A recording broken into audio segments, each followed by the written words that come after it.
Cup جیتیں گے۔ تو میں دو تین چیزیں اپنی پوری بات کرنے سے پہلے میں اپنی قوم سے کہنا چاہتا ہوں کہ دیکھیں، سب سے پہلی کہ ہار جیت ہوتی ہے۔ ٹیم، جو میں اپنی ٹیم کو کہتا تھا کہ آخری گیند تک لڑو، پوری کوشش کرو، لیکن جب ایک رزلٹ آ جاتا ہے اور انسان نے پوری کوشش کی ہوتی ہے تو پھر یہ انسان کہتا ہے کہ جی اللہ کی مرضی ہے۔ اور یہ ہمیشہ میرا اسی میں سوچ تھی کہ ہم بڑی ٹیم نے جان ماری، اور خاص طور پہ جس طرح وہ آخری گیند تک کوشش کرتے رہے، لیکن جو انسان کے ہاتھ میں نہیں ہے، وہ شاہین افریدی کو وہ انجری ہو گئی، تو اس کا تو کوئی کچھ نہیں کر سکتا تھا، اور بدقسمتی سے اس ٹائم پہ ہوئی جبکہ اس کا وہ بہت امپورٹنٹ مرحلہ تھا اور وہ فرق پڑ سکتا تھا۔ میں نہیں کہتا جیت سکتے ہیں، لیکن وہ اس ٹائم پہ تھی کہ گیم چینج ہو سکتی تھی۔ تو وہ خیر، ہم ساری قوم مبارک دے پاکستان ٹیم کو جس طرح وہ فائنل میں پہنچی ہیں۔ میں خاص طور پہ آج کہنا چاہتا ہوں کہ جو ہماری فاسٹ بولنگ اٹیک ہے، آج میں یہ کہہ سکتا ہوں کہ جو میں نے دیکھا، بڑی دیر کے بعد کرکٹ دیکھی، دنیا میں بہترین فاسٹ بولنگ اٹیک ہے۔ ہم دعا کرتے ہیں کہ شاہین افریدی جلدی سے پوری طرح فٹ ہو، لیکن بہترین اٹیک ہے۔ ہمارے پاس بابر اعظم ایک ورلڈ کلاس بیٹسمین ہے، اور میرے خیال میں یہ اس دنیا کا سارے بیٹسمین کو پیچھے چھوڑ جائے گا ماشاءاللہ جس طرح یہ آگے بڑھ رہا ہے، اور بھی بڑی اچھی ہماری ٹیم میں پرومسنگ ہیں۔ تو انشاءاللہ ہمیں اس میں سے مایوس تو ہم ہیں، لیکن ہمیں دیکھنا چاہیے کہ ہم ماشاءاللہ وہ ٹیم ہے پاکستان جو کہ دنیا کی اب ٹاپ ٹیمز میں گنی جاتی ہے۔ اب میں آ جاتا ہوں جو ہماری اب مارچ ہو رہی ہے۔ کئی لوگ کہہ رہے ہیں کہ جی بڑی آہستہ آہستہ مارچ جا رہی ہے۔ آہستہ تو مارچ نے جانا ہی تھا جب ایک حملہ ہوا وزیر آباد میں، اور سب کے سامنے ایک مجھے مارنے کا جو پوری سازش تھی، تو اس کی وجہ سے جو ہوا وہ تو مارچ نے آہستہ ہونا ہی تھا۔ اور میں یہ مارچ کا پہلے آپ ساری قوم کو بتا بھی دوں کہ یہ کیوں ہے، کہ اس کے اوپر بڑا پروپیگنڈا ہو رہا ہے کہ جس طرح پتہ نہیں کیا ہم ملک پہ ظلم کر رہے ہیں۔ اپنی قوم کو یاد کرانا چاہتا ہوں کہ میرے 3.5 سال میں 3 لانگ مارچز ہوئی، بلکہ ایک چوتھی ہوئی تھی جو کہ راستے میں رک گئی تھی۔ 4 ہوئی تھی لانگ مارچز۔ تو کیا وہ غیر جمہوری چیز تھی؟ پوری انہوں نے کوشش کی گورنمنٹ گرانے کی، مقصد چاروں کا ایک ہی تھا، NRO لینا، یعنی میں عمران خان کو اتنا بلیک میل کریں کہ وہ ان کے کرپشن کیسز ختم کر دیں۔ تو یہ جو لانگ مارچ ہے یہ اس سے بالکل مختلف ہے۔ عمران خان کوئی اپنے کرپشن کیسز نہیں ختم کروانے کے لیے کر رہا۔ یہ ملک کے لیے بہت ضروری ہے کہ اس وقت ہم اپنا جمہوری حق، پرامن احتجاج ہمارا جمہوری حق ہے، ہم اس کو استعمال کرتے ہوئے ہم اس ملک کے اندر صاف اور شفاف الیکشنز کروائیں۔ میں ساری اپنی قوم کو کہنا چاہتا ہوں کہ 7 مہینے سے میں کہہ رہا ہوں کہ جو ایک یہ رجیم چینج سازش ہوئی، جو ہینڈلرز نے اور یہ سازشوں نے مل کے حکومت گرائی ہماری، میں یہ تب سے کہتا جا رہا ہوں کہ ان سے نہ سنبھالی جانی تھی، کیونکہ ان کا ماضی 30 سال سے تو یہ 2 خاندان ملک کے اوپر بیٹھے ہوئے ہیں۔ تو اگر انہوں نے کچھ کرنا تھا تو 30 سال پہلے کر لیتے۔ ان کے دور میں تو بنگلہ دیش بھی آگے نکل گیا، ہندوستان بھی ہمارے سے آگے نکل گیا، اس سے پہلے ہم ان سب سے آگے تھے 90 کی دہائی تک۔ تو انہوں نے اگر کچھ کرنا ہوتا تو کر چکے ہوتے۔ تو ان کو جب جنہوں نے بھی لے کے آیا اور ہینڈلرز نے بٹھایا ہمارے اوپر، میں تو 7 مہینے سے کہہ رہا ہوں کہ یہ ملک کو تباہی کی طرف لے کے جا رہے ہیں۔ میں نے معیشت کے اوپر بتایا کہ ان سے نہیں سنبھالی جائے گی، کیونکہ جو معیشت چھوڑ کے گئے تھے وہ تو پاکستان کو دیوالیہ نکال کے گئے تھے 2018 میں، تو اب انہوں نے کیسے ٹھیک کرنی تھی؟ جو ایک ملک کے معیشت کو تباہ کرے ہیں وہ ٹھیک تو نہیں کر سکتے۔ جو ملک کے ادارے تباہ کریں، دنیا کی تاریخ میں وہ جو ادارے تباہ کرتے ہیں وہ ٹھیک نہیں کر سکتے۔ تو میں تو تب سے کہتا جا رہا تھا کہ ہم نے اتنی مشکلوں سے 17 سال کے بعد پاکستان کی جو معاشی ترقی تھی وہ 17 سال کے بعد بہترین چل رہی تھی۔ جو ہماری دولت میں ملک کے اضافہ ہو رہا تھا، یہ تو لکھا ہوا ہے، یہ کسی ایکسپرٹ سے بھی پوچھ لیں کہ یہ 17 سال کے بعد پاکستان کی معیشت اوپر جا رہی تھی. سب سے بڑی بات، اور آج فیصلہ آباد میں لوگ دیکھ رہے ہیں، جو انڈسٹری ہے، جو لارج سکیل مینوفیکچرنگ ہے، جس سے اصل میں ملک کی دولت میں بھی اضافہ ہوتا ہے اور روزگار بھی ملتا ہے، وہ تو شاید 50 سال میں سب سے تیزی سے 26% پہ بڑھ رہی تھی ہماری لارج سکیل مینوفیکچرنگ، جو آج گر کے صفر پہ پہنچ گئی ہے. تو جب وہ ملک ترقی کر رہا تھا اور انہوں نے سازش کر کے گورنمنٹ گرائی، تو ہمیں تو پتا تھا کیا ہونا ہے. جو ہینڈلرز بیٹھے ہوئے تھے، ہم ان کو بھی کہتے رہے یہ سمجھ جاؤ کہ جو آپ نے ایکسپیریمنٹ کیا یہ فیل ہو گیا. آج قوم ساری سمجھتی ہے فیل ہو گیا، وہ ایکسپیریمنٹ فیل ہو گیا. بدقسمتی یہ ہے کہ کوئی کوشش نہیں کی گئی کہ ہاں غلطی ہوگی ہم ٹھیک کر لیں اس کو. اور ٹھیک صرف ایک راستہ تھا جو میں 7 مہینے سے کہہ رہا ہوں، اور وہ ہے صاف اور شفاف الیکشن. تو اس کے لیے یہ مارچ ہے. کوششیں کر رہے ہیں کہ اس ملک کے اندر اس دلدل سے ملک کو نکالنے کے لیے، جدھر ہر جو معیشت کا ہر شعبہ ہے وہ نیچے چلا گیا. ٹیکس کلیکشن وہ نیچے چلی گئی ہے، ایکسپورٹس وہ نیچے چلی گئی ہیں. بیرون ملک پاکستان جو ریمیٹنسز بھیجتے تھے، اور کھاریاں وہ شہر ہے جدھر سب سے زیادہ لوگ باہر جا کے کام کرتے ہیں، وہ جو پیسہ بھیجتے تھے، جو ریمیٹنس جس پہ پاکستان چل رہا تھا اور ہماری دور میں ریکارڈ ریمیٹنسز تھی، وہ نیچے جانی شروع ہو گئی ہیں. جب ایکسپورٹس نیچے جانی شروع ہو جائیں تو سب سے بڑا سوال یہ ہے کہ اب ہم پیسہ کدھر سے لے کے آئیں گے قرضوں کی قسطیں واپس کرنے پہ. دیکھیں، جب ایک ملک کی دولت میں اضافہ ہوگا تو وہ اپنے قرضوں کی قسطیں واپس کریں گے، کیونکہ قرضے تو وہیں کے وہیں ہیں، سود ان کے اوپر لگ رہا ہے، وہ بڑھتے جا رہے ہیں. اور اس حکومت نے آ کے 3 مہینے میں وہ قرضہ لیا ہے جو ہم نے 9 مہینے میں لیا تھا. اس 3 مہینے میں اس سے زیادہ قرضہ لیا ہے جو 9 مہینے میں ہم نے لیا تھا. تو قرضے بڑھتے جا رہے ہیں، ان کے اوپر سود بھی دینا ہے، اور جو آمدنی جس سے قرضے واپس کر رہے ہیں وہ کم ہوتی جا رہی ہے. تو ملک کا تو دیوالیہ نکلنا ہے. تو اس کو کیسے ٹھیک کریں گے؟ میں یہ کوئی آج معیشت کا ایکسپرٹ ہو، جو سیاست کا ایکسپرٹ ہو، جو ویسے کوئی دانشور ہو، میں چیلنج کرتا ہوں کہ ایک مجھے آدمی بتا دے پاکستان میں جو آج یہ سمجھتا ہے کہ صاف اور شفاف الیکشن کے بغیر ہم اس ملک کو اس دلدل سے نکال سکتے ہیں. مجھے ایک آدمی بتا. اور مسئلہ پھنسا کدھر ہوا ہے؟ مسئلہ پھنسا ہوا ہے لندن میں. لندن میں کیا مسئلہ پھنسا ہوا ہے کہ جو لندن میں مفرور، جو سپریم کورٹ کی جے آئی ٹی کے بعد 2-2.5 سال کے بعد کنوکٹ ہوا ہے، سزا یافتہ ہے، جھوٹ بول کے جو باہر بھاگا ہوا ہے، لندن میں بیٹھا ہوا ہے، اب وہ فیصلہ کر رہا ہے. اور وہ فیصلہ یہ کر رہا ہے کہ الیکشن، کیونکہ الیکشن میں وہ ہار جائے گا اس لیے الیکشن نہیں کروانے. وہ اپنی ذات کے لیے، اپنی کرپشن بچانے کے لیے میرے سے ڈر کے، اسے پتہ ہے کیونکہ الیکشن میں ہارنا ہے، لہذا وہ سارا ملک، آج ہمارا سارا ملک یہ تباہ کر رہا ہے، تباہی کی طرف دھکیل رہا ہے اپنے آپ کو بچانے کے لیے. اس کا سارا پیسہ باہر پڑا ہے. یعنی جو پیسہ پاکستان میں وہ کچھ نہیں، جو اس کا پیسہ باہر پڑا ہوا ہے. انہوں نے 30 سال پیسہ چوری کر کے ملک سے باہر لے کے گئے.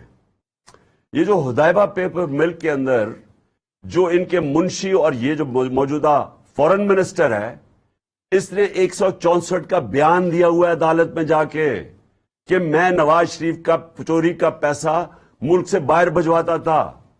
وہ قاضی فیملی جدھر لندن میں بیٹھی تھی الفرڈ میں، ان کے بینک اکاؤنٹس دکھائے ہوئے ہیں اس نے کہ کن بینکوں میں پیسہ بھیجتا تھا، چوری کا پیسہ. یہ آج سے 20 سال پہلے کی بات ہے، 22 سال پہلے کی. 25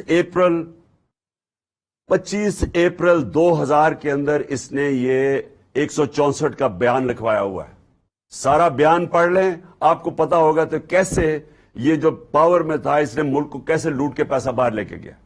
یہ جو لندن میں فلیٹ میں بیٹھے ہوئے ہیں، یہ پیناما پیپرز کے اندر انکشاف ہوا تھا کہ یہ مریم نواز کے نام پہ نواز شریف نے فلیٹ لیے ہوئے ہیں 4 مہنگے لندن کے علاقے میں. ادھر بیٹھ کے چوری کے پیسے کے فلیٹس پہ ایک مفرور اور اس کے ساتھ وہ لوگ جو سارے کوئی نہ کوئی ملک سے باہر بھاگے ہوئے ہیں. اسحاق ڈار کے بیٹے باہر بھاگے ہوئے ہیں, نواز شریف کے بیٹے باہر بھاگے ہوئے ہیں, شہباز شریف کا بیٹا وہ سلمان شہباز باہر بھاگا ہوا ہے, اس کا دماد باہر بھاگا ہوا ہے, اور شہباز شریف خود پھنسا ہوا ہے. کیونکہ اس نے غلطی کیا کی, میں پھر سے لوگوں کو بتا دوں, اس نے ایک برطانوی اخبار نے لکھا, ڈیلی میل نے, کہ اس نے کرپشن کیا ہے. اس نے ہمیں دکھانے کے لیے پاکستانیوں کو کہ میں نے نہیں کی, اس نے ان کے اوپر ہرجانہ کر دیا. اس نے بجائے ڈرنے کے, وہ ڈیلی میل نے باقاعدہ بتا دیا کہ تم نے یہ چیزیں تمہارے خاندان نے چوری کیا ہوا ہے. اس نے سمجھا کہ اچھا یہ جب آگے بڑھے, اس نے تو صرف شو کے لیے کیا تھا. وہ اب لندن میں کیس لگ گیا, 2 دفعہ یہ گیا نہیں, اب تیسری دفعہ جج نے اس کو بلا لیا ہے. 1 کروڑ 1.5 کروڑ. لانگ مارچ کے شرکاء سے ویڈیو لنک کے ذریعے خطاب کر رہے ہیں. انہوں نے کہا کہ موجودہ حکومت نے ملک کا بیڑا غرق کر دیا, ہمارے مسائل کا حل صاف اور شفاف الیکشنز ہیں. عمران خان کا یہ بھی کہنا تھا کہ پاکستان کے استحکام کے لیے یہ ضروری ہے کہ چور ڈاکوں کو ہٹایا جائے اور جلد انتخابات کرائے جائیں. مفرور شخص کا سارا پیسہ باہر پڑا ہے. پاکستان سے پیسہ چوری کر کے نواز شریف ملک سے باہر لے گیا. لانگ مارچ کی شرکاء سے ویڈیو لنک خطاب کرتے ہوئے chairman P T I Imran Khan نے کہا کہ مفرور شخص پاکستان کا پیسہ باہر لے گیا.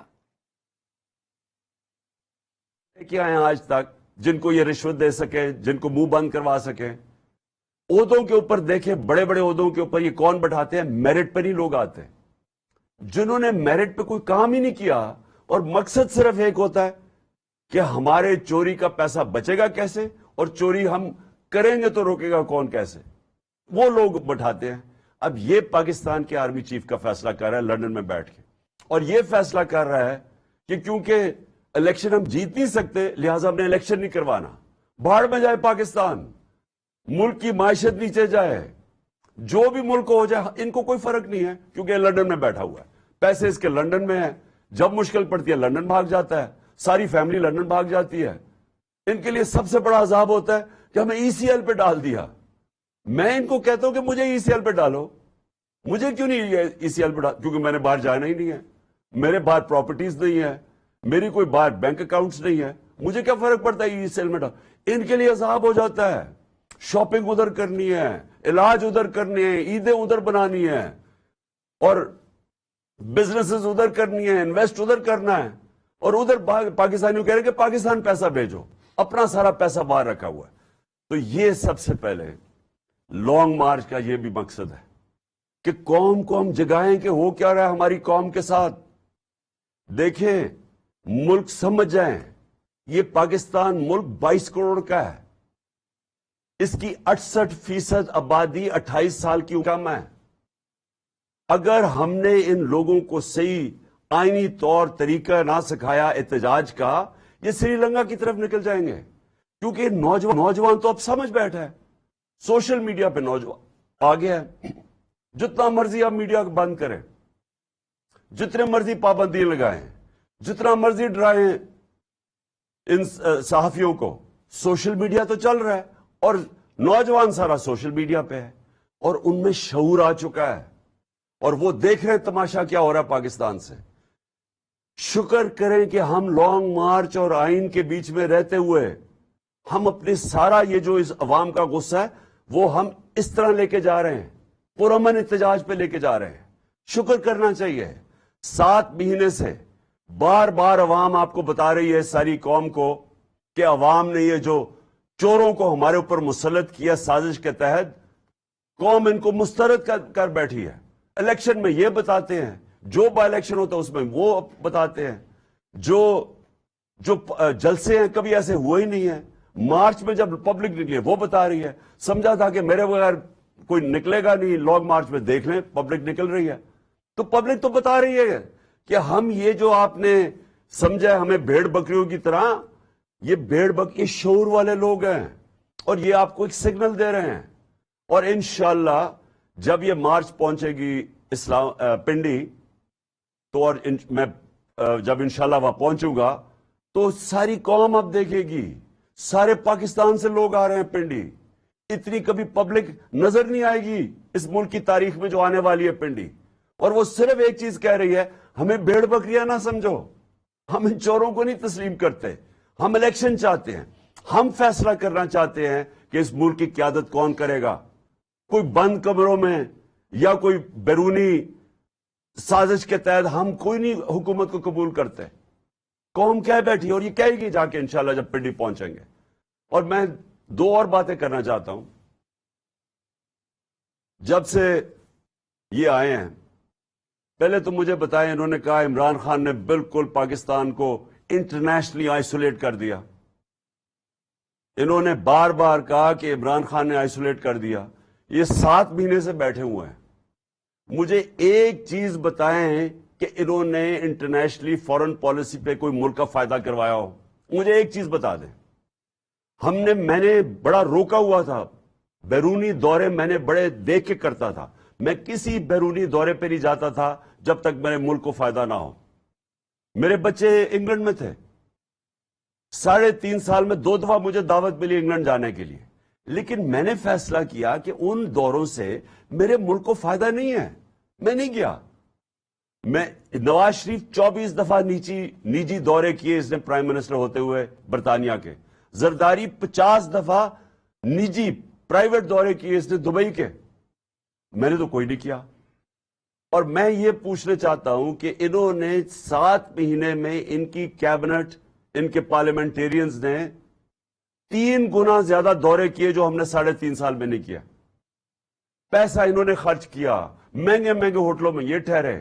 یہ ابھی چائنا گیا تو 777 بوئنگ وہ لے کے چلا گیا جس طرح پاکستان میں تیل کی نہریں بہ رہی ہیں. کیا انہوں نے اچیو کیا؟ کوئی مجھے بتائیں کہ پاکستان کو کوئی فائدہ ہوا اس سے. بتائیں کہ کوئی ہمارے ریلیشن شپ بہتر ہوئی. بلکہ میں آج آپ کو کہہ رہا ہوں پاکستان کا وقار دنیا میں نیچے گیا. ہمارے دور میں ہم نے اسلاموفوبیا, جو دنیا کے اندر اسلام کے خلاف جو ایک پوری مہم ہے, ہم نے اٹھائی تھی, پاکستان نے اٹھائی تھی. یونائٹڈ نیشنز میں OIC کے اندر دنیا اکنالج کرتی تھی, مسلمان دنیا کے, پاکستان ایک کھڑا ہوا اس کے لیے. ہم نے, میرا سارا جو ہماری باقی ملک سے تعلقات تھے وہ یہ نہیں کہ میں کسی سے کوئی لڑائی کرنا چاہتا تھا, میں خوددار پالیسی چاہتا تھا, آزاد فورن پالیسی چاہتا تھا. میں وہ فورن پالیسی کے اوپر کام کر رہا تھا جس سے جو پاکستانیوں کے مفادات کے لیے ہو. میں کوئی کسی کے سامنے کوئی جھک کے اور پیر پکڑ کے میں وہ فورن پالیسی نہیں چاہتا. میں ہر فورن پالیسی چاہتا. ہم امریکہ سے چاہتے ہیں وہ فورن پالیسی جس طرح ہندوستان کی ہے. ہندوستان کے امریکہ سے تعلقات ہیں لیکن بڑی خودداری ہے ان کے اندر. وہ اپنے لوگوں کے مفادات کے لیے کھڑے ہوتے ہیں. ہمیں وہ جس طرح ماضی میں وار آن ٹیرر میں میں کسی کی غلامی کبھی نہیں قبول کر سکتا. پاکستان اس لیے نہیں بنا تھا.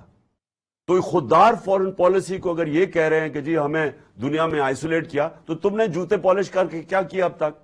بتائیں. آپ نے لوگوں کے جوتے پالش کیے ہیں, سب کے سامنے گر جاتے ہیں, ایسے کھڑے ہوتے ہیں ہاتھ باندھ کے کہ جی میں مانگنے نہیں آیا, میں مجبور ہوں. کتنے پیسے آ گئے ہیں, کتنا فائدہ ہو گیا پاکستان کو. اور پھر فورن پالیسی کے علاوہ مجھے یہ بتائیں کہ آج جدھر ہمارا ملک کھڑا ہے, میں ان سب سے آج پوچھتا ہوں, جدھر آج پاکستان کھڑا ہے, کیا کسی کے پاس راستہ ہے کہ جو ہمارا ملک معاشی طور پہ نیچے جا رہا ہے, کسی کے پاس کوئی راستہ ہے؟ ان ساروں کیبنٹ سے پوچھ لیں, ان کے لوگوں سے, کہ کسی کے پاس کوئی راستہ ہے کہ یہ جو تیزی سے نیچے جا رہا ہے ہمارا ملک, اس کو بچا سکتا ہے؟ ہمارے جو بزنس کمیونٹی ہے, 88% بزنس مین نے کہا ہے کہ ہمیں پاکستان غلط راستے پہ جا رہا ہے. یعنی بزنس کمیونٹی کا, ان کا کوئی ان کے اعتماد نہیں ہے حکومت کے اوپر. یہی فیصل آباد تھا جب ہم آئے تھے 2018 میں. فیصل آباد کے آج اگر لوگ دیکھ رہے ہوں تو فیصل آباد کے اندر جو ٹیکسٹائل انڈسٹری تھی وہ اپنی مشینیں بیچ رہے تھے, ٹیکسٹائل انڈسٹری کو ریل اسٹیٹ میں کنورٹ کر رہے تھے. ہمارے یہ آج سے 7-8 مہینے پہلے فیصل آباد کے لوگوں سے پوچھے, مجھے جو ٹیکسٹائل کے کارخانے کے جو مالک تھے مجھے کہتے ہیں ہمیں مزدور نہیں مل رہا ہے ٹیکسٹائل انڈسٹری کے لیے. جو ٹیکسٹائل کی سیلز ہوئی پاکستان کی تاریخ کے ریکارڈ ٹوٹ گئے تھے. اور پھر سے جو لارج اسکیل مینوفیکچرنگ 26% پہ بڑھ رہی تھی. اور آج وہ ذرا فیصلہ آباد سے پوچھیں کہ لوگوں کے کیا حالات ہیں. آج مزدوروں سے پوچھیں کہ روزگار کتنا مل رہا ہے. آج لوگوں سے تو کون سی قیامت آ گئی 7 مہینے میں کہ سارا کچھ نیچے چلا گیا. مہنگائی پاکستان کی 50 سال میں سب سے زیادہ مہنگائی ہوئی ہے. تیل تو آج سستا ہے. ہمارے دور میں تو مہنگائی تیل کی وجہ سے تھی. بیرون ملک میں تیل کی قیمت اوپر گئی. تو آج مہنگائی کی کیا وجہ ہے؟ ہمارے دور سے تو زیادہ سستا ہے آج تیل. ہر چیز جو مہنگی ہوئی ہے کون ہے اس کا ذمہ دار؟ اور سوال میرا یہ ہے کہ اب یہ کیا کریں گے اسے نکالنے کے لیے؟ مہنگائی بھی بڑھ گئی, بے روزگاری بھی بڑھ گئی. اس ملک کے اندر جو کہ روزگار دینے کے لیے جو انڈسٹری ہے اس کے اندر بھی انویسٹمنٹ نہیں ہو رہی. وہ بھی لوگ پیچھے ہٹ گئے ہیں. بزنس مین کہہ رہے ہیں کہ ہمارے پاس کانفیڈنس, اعتماد ہی نہیں ہے, انویسٹ کیوں کریں؟ اور کیوں انویسٹ کریں؟ کسی کو پتہ ہی نہیں حکومت کتنی دیر چلے گی. اور وہ پوچھیں کہ جو باہر سے اوورسیز پاکستانی جو ہمیں پیسہ بھیجتے تھے وہ کم ہونی شروع ہو گئی ہیں. تو ایک طرف قرضے بڑھتے جا رہے ہیں, دوسری طرف آمدنی کم ہو رہی ہے. تو ساروں سے میں پوچھتا ہوں اس کا کیا حل ہے؟ اس کا ایک حل ہے, صاف اور شفاف الیکشن. اور میں آج اس لیے یہ مارچ والوں کو کہہ رہا ہوں کہ یہ جو جہاد کر رہے ہیں وہ اس لیے کر رہے ہیں کہ اس ملک میں الیکشن ہوں گے تو سیاسی طور پہ استحکام آئے گا. سیاسی استحکام آئے گا تو معاشی استحکام آئے گا. اور تب یہ ملک کی جو معیشت ہے وہ اٹھ سکتی ہے. اور جتنی دیر یہ کھینچتے جا رہے ہیں, الیکشن نہیں کروا رہے, کیونکہ وہ جو لندن میں بیٹھا ہوا مجرم ہے وہ ڈرا ہوا الیکشن سے, اور وہ اپنے آپ کو بچانے کے لیے وہ ملک کو داؤ پہ لگا رہا ہے, ہمارے مستقبل کو داؤ پہ لگا رہا ہے. اور یہ وقت ہے کہ ہم ساری قوم کو میں کہہ رہا ہوں کہ اس میں شرکت کریں. دیکھیں, الیکشن صاف اور شفاف الیکشن ہمیں چاہیے اور ہمیں انصاف چاہیے. اور میں آخر میں اپنی عدلیہ سے پوچھنا چاہتا ہوں کہ ساری قوم آج آپ کی طرف دیکھ رہی ہے. میں اپنے ریسپیکٹڈ آنریبل چیف جسٹس سے کہنا چاہتا ہوں کہ قوم آج آپ کی طرف دیکھ رہی ہے. ابھی ساری قوم نے یہی دیکھا کہ انہوں نے پاکستان کا پرائم منسٹر نہیں دیکھا شہباز شریف. عدالت نے کہا پیش ہو, 8 دسمبر کو کہا کہ آگے عدالت میں پیش ہو. اس لیے وہ ملک آگے نکل جاتے ہیں. کوئی قانون سے اوپر نہیں ہے. یہاں اسی شہباز شریف کو سزا ہونے والی تھی. وہ جو FIA کا کیس تھا مقصود چپڑاسی والا 16 ارب کا, اس کو سزا ہونے والی تھی, وہاں سے بھی بچ گیا. سارے گواہ بھی مارے گئے, 4 گواہ مارے گئے, 1 انویسٹیگیٹر مارا گیا, کسی نے نہیں پوچھا. اس کے بعد جو بھی پاکستان کے اندر اب ہم دیکھ رہے ہیں, لوگ سوال پوچھ رہے ہیں کہ ارشد شریف کا. یہ دیکھیں, ارشد شریف لوگوں کے دلوں میں بیٹھ گیا جا کے, کیونکہ ساری قوم کو پتہ ہے کہ اس کو پوری طرح اس کے خلاف ہر قسم کی کارروائی کی گئی. ساری قوم نے دیکھا کہ وہ اپنے موقف پہ کھڑا رہا. وہ بار بار سچ, جو انویسٹیگیٹو جرنلسٹ ہے جس کا کام ہے رائے حق پہ کھڑا ہونا, وہ اپنے موقف پہ کھڑا رہا. اور بار بار دھمکیاں ملتی گئیں. ساری صحافی chairman PTI Imran Khan video link کے ذریعے خطاب کر رہے ہیں. انہوں نے کہا کہ شہباز شریف اور نواز شریف کا انٹرسٹ ملک کی ترقی نہیں کچھ اور ہے. ان کے لیے ECL میں نام ہونا بڑی پریشانی کی بات ہے. چیئرمین PTI کا کہنا تھا کہ پاکستان کی ترقی کے لیے نوجوانوں کو آگے آنا ہوگا. نوجوان باشعور ہیں. تو اس لیے چیف جسٹس صاحب, آپ کو ارشد شریف کو انصاف دینا پڑے گا. آپ کو اعظم سواتی کو انصاف دینا پڑے گا. جو اعظم سواتی سے ہوا, ایک تو اس عمر کے آدمی کو ننگا کر کے تشدد کرنا, اس کے پوتے اور پوتیوں کے سامنے مارنا, اور اس کے بعد جو ویڈیو نکالی اور اس کی بیوی کو جو تہجد گزار. یہ اس کے بعد اگر اس ملک کے اندر ایک سینیٹر کو اس سے اتنا ظلم ہو اور انصاف نہ مل سکے, تو اس سارے عوام تو پہلے ہی سمجھتی ہے کہ اس طاقتور کے لیے ایک قانون اور دوسرے کے لیے کمزور کے لیے دوسرا. تو یہ انتہا ہو جائے گی. اور اس لیے ہم چاہتے ہیں کہ اب ہماری عدالتیں اپنے آپ کو اسرٹ کریں. Prime minister Pakistan, ex prime minister, سب سے بڑی پارٹی کا سربراہ، میں ایف آئی آر نہیں کٹوا سکتا. میرا حق ہے کہ میں فرسٹ انفارمیشن رپورٹ میں دوں، اس کے بعد انویسٹیگیشن ہو اور وہ بھی آپ کے نیچے، اور پھر فیصلہ کرے کہ ہاں جو میں نے 3 نام لیے ہیں وہ ٹھیک ہے یا غلط ہے. لیکن میں ایف آئی آر نہیں لکھوا سکتا. اس سے زیادہ بڑا ظلم کیا ہو سکتا ہے؟ تو اگر میں نہیں لکھوا سکتا تو اس کا مطلب عام لوگ تو کچھ بھی نہیں کر سکتے. اس کا مطلب ان کی حیثیت ہی کوئی نہیں ہے عام لوگوں کی. یہ جو بےچارے آج کل بے روزگاری بڑھتی جا رہی ہے، لوگ ٹیلی فون کھینچ رہے ہیں، لوگ تنگ ہیں اس سے کہ چوریاں بڑھتی جا رہی ہیں، اسٹریٹ کرائم بڑھتی جا رہی ہے کیونکہ ملک نیچے جا رہا ہے. جب بے روزگاری بڑھتی جائے گی، مہنگائی 50 سال میں سب سے زیادہ مہنگائی، 7 سالوں میں دگنی ہو گئی ہے مہنگائی. ہمیں کہتے تھے زیادہ مہنگائی ہے. تو جب مہنگائی بھی بڑھ رہی ہے، بے روزگاری بھی بڑھ رہی ہے، تو عام آدمی جب چوری کرے تو وہ جیل میں. اور جو سب سے طاقتور ڈاکو جو اربوں روپیہ چوری کر کے باہر لے کے جاتے ہیں وہ این آر او لے لیں. یہ قوم اس وقت آپ کی طرف دیکھ رہی ہے. کیس لگا ہوا ہے میرا عدالت کے اندر کہ یہ جو این آر او انہوں نے لیا ہے نیب امینڈمنٹس کے تحت، یہ تو دنیا میں کہیں کوئی سوچ نہیں سکتا کہ آپ اپنے قانون پاس کریں اور خود ہی اپنے آپ کو بچا لیں اس سے.